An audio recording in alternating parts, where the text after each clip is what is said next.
Today we are going to talk about Multicalendar. As we discussed in our prior video, there are three main pillars to successful Airbnb listing. So first is good photos, good reviews, and your pricing strategy. Multicalendar falls within the pricing strategy. So within itself, pricing strategy usually breaks into two pieces. It's a calendar management using Multicalendar and your dynamic pricing using some of the dynamic pricing software like Beyond Pricing. Today, we are going to specifically talk about Multicalendar. So let's just dive right into it. On the screen, you can see a Multicalendar. This is one of the Pro Tools. So if you go under the calendar and if you don't see a similar window, you can just type in airbnb.com/multicalendar, like you can see up here, and this window should show up. So this is the Multicalendar. You can also enable it in your Airbnb settings under Pro Tools. In here, you can see your listings below each other and then the dates. You can also up here change the months. So here you can change your price and availability, maybe close a day or open a day and so on and so forth. So these prices that you can see here come from our dynamic software pricing, which is Beyond Pricing. Beyond Pricing automatically feeds those prices into our respective listings. After that, we can still apply, discounts, further discounts or price bumps on top of the prices that are already fed into our calendar. And we do this using the rule sets. So you should be able to see the small window that opens that has a rule sets. So you can see that they are color coded, and I believe there are 8 colors, and currently we use all of them. So there's different ways that you can set up the rule sets, but we use it in the most simple fashion, which is we basically only use it for price discounts or price bumps. So for these 8 different colors, I've set up -20% to +20% with 5% increments. So in total, there's 8 of them. Here is how I use it. So you can see that some of the cells are just blank. This means that there is no rule set applied to it. And some of them, for example, are light green, which is 5% up. So this 35 is like up 10%.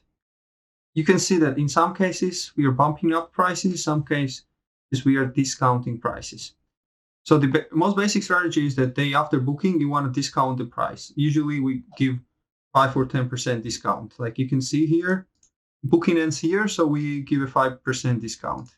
Also, the day before the booking, we give usually a discount, maybe a 5% discount. In this case, we just took away any price bump. So this is done so that you can fill in the bookings so that they are one after another.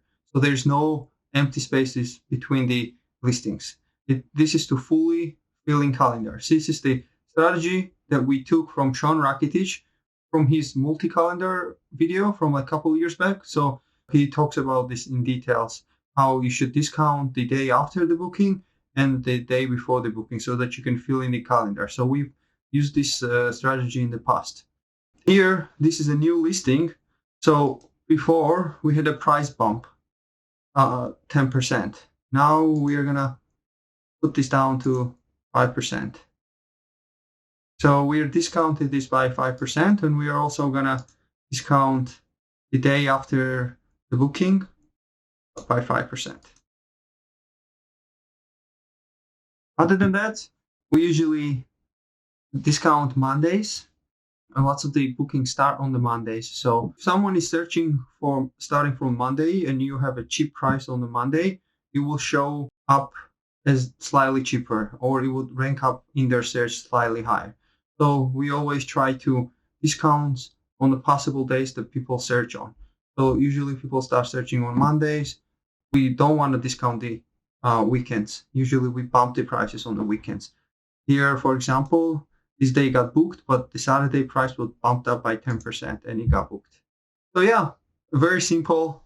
Day after listings, discount them by to 10%. They, before the reservation starts, discount them 5 to 10% so that all the reservations that you get are one after another. You don't have empty days. Play with it, get familiar with it, and use the rules on top of your automated pricing software. If you, let's say, manually change price to this for this day, the automatic software will override this. There's really no other way to do this better than rule sets. It's also dynamic. So in case the dynamic pricing software changes the price, your prices also adjust automatically. So the price stays dynamic. In here, I can also see one more thing. The day after the listing ends, we will discount this by 5%. So this is all we wanted to say today. A quick video. We highly suggest you to try and use Multicalendar if you're not already using, and always try to use the rule sets.